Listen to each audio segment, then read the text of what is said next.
मी राजकारण करू नका म्हणतच नाही, त्या मताचा मी नाही.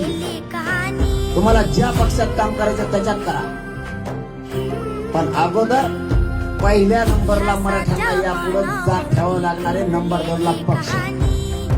तर आपण टिकणार आहे, आपण टिकत नाही. पर्यायचं नाहीये. बावनकुळेने जाहीर मराठ्यांच्या नोंदी रद्द केल्या तर मीडिया ट्रायल दिली. हे जेव्हापासून कळालं तुम्हीच कुणाला बोला शांत वातावरण, कारण आपलं सुरू झालं. बावनकुळे करायला लागले, बाकीचे शांत. याच्या सगळ्यात जास्त प्रशासन सगळं जेवणापासून आपण घर झाल्यावर त्याच्याकडे गेली, आपल्या डोक्यात ताणच गेला. ज्याला फोन करून केली